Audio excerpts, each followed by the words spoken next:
Nous savons tous que Star Wars est dans le mal, mais Disney n'a pas encore dit son dernier mot. En effet, il sort sa dernière carte, ayant pour nom Ahsoka.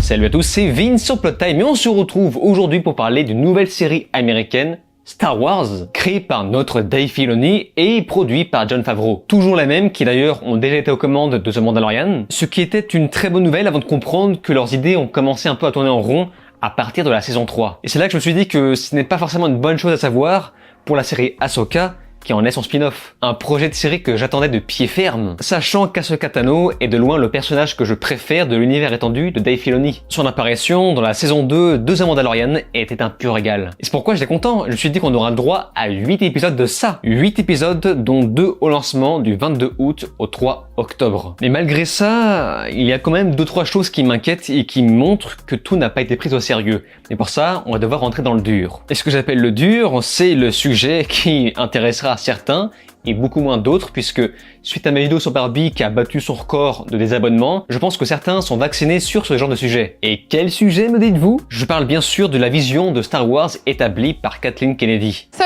my character, you know, she's a powerful leader. Yes. In a very woman-centered world, which I was very excited to kind of be in that, because I feel like Star Wars is very like patriarchal, so it was kind of cool to have like this sort of woman-centered figure. Alors ça c'est un extrait plutôt connu que beaucoup de gens ont vu qui nous montre que apparemment Star Wars c'est patriarcal, enfin en tout cas celui de la trilogie originale. Mais rassurez-vous, heureusement que nous avons Kathleen qui est là, qui est le remède à tout ça. Découvrez Star Wars Ahsoka, des femmes, du girl power, du féminisme et plus de féminisme. Ahsoka, Hera, Mon Mothma, Sabine et ses cheveux de STW Twitter, Ezra. Oups, pardon, cette présence masculine était peut-être en trop. We are no Jedi. Oh mais attendez, arrêtez la machine. Arrêtez les machines, mais qui c'est ça? Ray Stevenson est présent, RIP au passage. Un mâle blanc cisgenre de plus de 50 ans, mais on se demande bien dans quel camp il sera.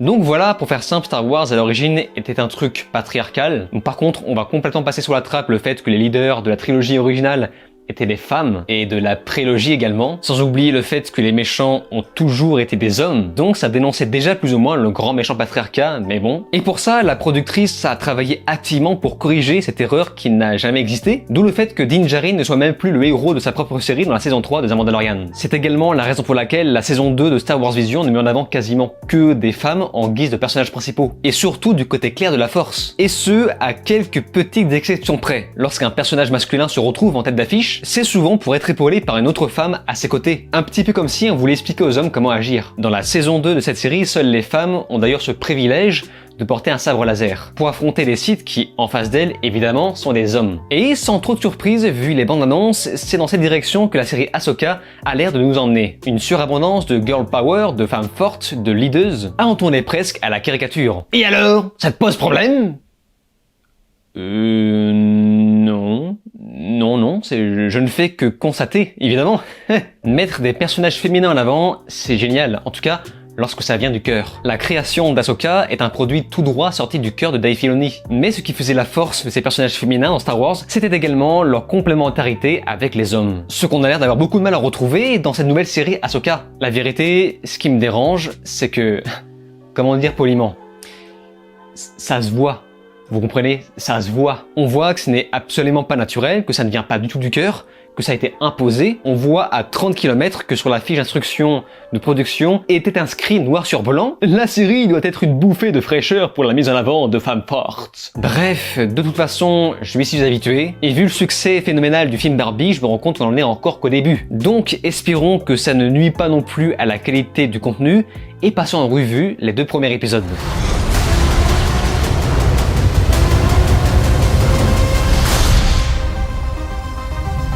Malgré la chute de l'Empire, une nouvelle menace fait voile. Le chevalier Jedi Ahsoka Tano lance donc une enquête sur celle-ci. Et lors de son aventure, elle va recroiser la route d'anciennes connaissances qui vont l'aider dans tout ça. Pour l'instant, nous avons donc 2 épisodes de 40 à 50 minutes. Et attention, le générique de fin ne dure que 5 minutes. Et oui, Une révolution. Bon, déjà, ça commence, on voit un panneau introductif qui fait évidemment référence au premier Star Wars. Alors forcément, moi, je suis dans le bain. Un panneau qui veut nous faire comprendre que, bordel, il va se passer des choses. Mais genre beaucoup. Contrairement à la série The Mandalorian, où les personnages cherchaient juste à passer le temps. En fait, l'introduction m'a presque fait penser au film La Menace Fantôme. Ce qui m'a rendu nostalgique, évidemment, mais qui pourrait en déplaire à certains. Vous savez, les puristes qui n'ont pas aimé ce film. Après bon, avec beaucoup de recul, je me rends compte que pour l'instant, Ahsoka ressemble beaucoup au Réveil de la Force, parce que c'est vrai que lorsqu'on y repense, on a à peu près le même concept. Vous savez, le fait de mettre la main sur une carte pour retrouver Ezra, de la même façon que Luke dans le Réveil de la Force. Mais à côté, on va pas se mentir, le visionnage du premier épisode m'a quand même rassuré sur l'aspect girl power, qui n'en fait finalement pas trop, quoique, puisque comme je vous l'explique au début, on sent que ça fait partie du cahier des charges. Mais voilà, il y a malgré tout les efforts d'écriture à côté. En fait, c'est vraiment le personnage de Sabine que je trouve un petit peu nauséabond, avec cette espèce de musique ignoble pour la présenter. Je n'ai jamais été fan de ce personnage de toute façon.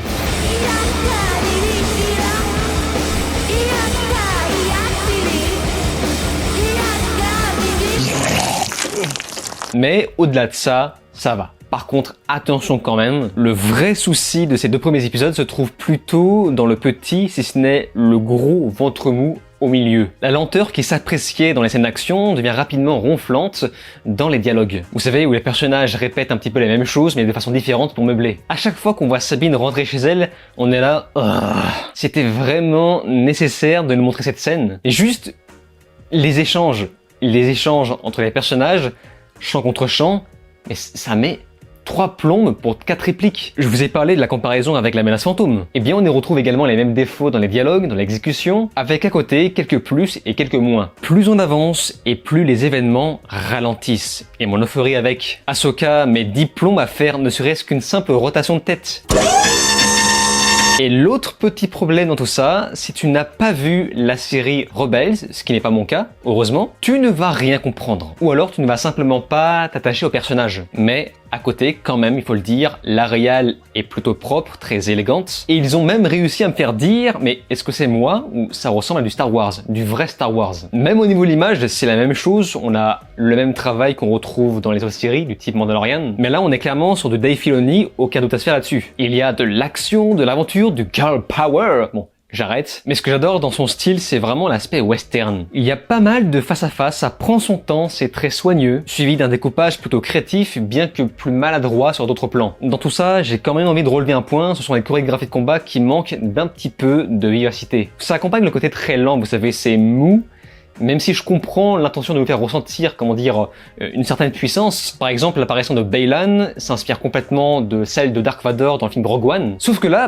ça marche pas. Enfin, en tout cas, ça marche beaucoup moins. Même les moments qui se veulent tendus sont un petit peu mollassons. Et c'est presque à se demander si la série gagnerait en qualité si on la mettait en accéléré. Côté acteur, écoutez, j'ai encore envie de faire mes hommages à l'acteur Ray Stevenson qui est mort bien trop tôt, mais vraiment bien trop tôt, je crois que c'était 58 ans. Franchement, on va se le dire, il porte la série. En tout cas, côté antagoniste. Il chie la classe en barre, c'est incontestable, avec ses énormes épaules là, sa grosse barbe. Et à côté, le reste du casting est irréprochable. On a clairement choisi les acteurs le plus proche possible de l'animé Rebelle. Sans oublier le fait que Lars Mikkelsen reprend son rôle du grand amiral Thrawn, qui doublait le personnage d'origine dans l'animé. Et avec ça, dans le premier épisode, énorme surprise de voir apparaître Clancy Brown, un acteur puissant et charismatique, beaucoup trop sous-exploité. Et à ça s'ajoutent des effets spéciaux très très propres, les panoramas sont vraiment impressionnants, ça ne manque pas d'imagination. Malheureusement, je ne suis toujours pas convaincu des énormes lécus en polystyrène sur la tête d'Ahsoka, parce que oui, je me suis forcé de me rappeler, les tentacules s'appellent en fait les lécus. Par contre, je ne sais pas si on prononce ça l'écu ou l'écous, ou je sais pas. Aussi, et je sais qu'on avait déjà parlé de ça dans une de mes vidéos sur The Mandalorian, mais ces lécus sont en fait une version adolescente. Normalement, Ahsoka, à son âge plus avancé, devrait ressembler à ça. Et donc, ça fait toujours bizarre. Aussi, et ce n'est pas la première fois que je vous parle de ça, mais les cheveux violets de Sabine... Pour moi, ça devrait être interdit dans cet univers. J'entends bien qu'ils ont fait ça pour ressembler au personnage de la série Rebels. Mais sauf que dans cette série, c'était vraiment là pour accompagner ce côté cartoon. Et certains me diront, oui, mais c'est canon. Oui, d'accord, mais Bad Batch aussi c'est canon. Et pourtant, Saw Gerrera a les yeux verts dans cette série. Alors que dans le film, non. Mais regardez enfin, ce n'est pas grave, elle se coupe les cheveux. Nice haircut. It's more me. Merde, tiens-moi ça! Pas très fan non plus de ce personnage Shin Hati. Quand je vois une frange comme ça, je me dis, mais alors attends, ça veut dire que les Sith sont leurs propres coiffeurs? Mais à côté, ce qui est rigolo, c'est qu'il y a quand même pas mal de travail sur les détails. Quand par exemple à un moment on voit un gros plan sur les mains de Sabine, puis on voit que son vernis est à moitié, à moitié parti. Je sais que ce n'est qu'un détail, mais c'est justement ça qui montre que quand même, on porte de l'importance aux petites choses qui font que l'univers est riche. Et pour accompagner le tout, on a une musique très bonne qui m'a vraiment surpris. Je crois que c'est la première série Star Wars qui s'inspire aussi bien de John Williams, bien plus qu'Obi-Wan. Alors que la série Obi-Wan, normalement, il y avait John Williams lui-même qui a participé à la composition, en tout cas pour le thème principal. Et en plus avec ça, on a un excellent sound design. C'est du miel pour les oreilles. En plus, j'ai écouté ça avec mon casque audio. C'était magnifique. J'étais vraiment dedans. L'intro du premier épisode fut quand même une petite surprise. Sur le coup, je me suis senti rassuré et je me suis dit que je n'aurais jamais dû remettre en question, le talent et les connaissances de Dave Filoni. Même si, malheureusement, j'ai quand même l'impression que le soufflet redescend doucement au fur et à mesure des épisodes. Et c'est pourquoi le visionnage de la suite sera nécessaire pour mieux juger la série. Si je devais qualifier ces 2 épisodes en quelques mots, je dirais c'est très prometteur, malheureusement, c'est très lent. Il faut donc s'armer de patience avant que ça pète réellement. Mais quand même, je précise que j'aurais préféré qu'on confie l'entièreté du projet de la série Obi-Wan à Dave Filoni. Juste ça, l'histoire d'Obi-Wan, avec cette qualité, franchement, ça aurait été largement suffisant. Bref, écoutez, le visionnage de la suite s'impose, donc c'est pourquoi, avant ça, n'hésitez pas à me faire part de votre avis dans les commentaires, évidemment, j'y porterai attention. Et c'est donc sur ces mots qu'on se laisse, n'oubliez pas de vous abonner à ma chaîne YouTube, cliquez sur la cloche, souscrire si vous pouvez, et de me rejoindre sur les réseaux sociaux. Je vous dis alors ciao, et à la prochaine.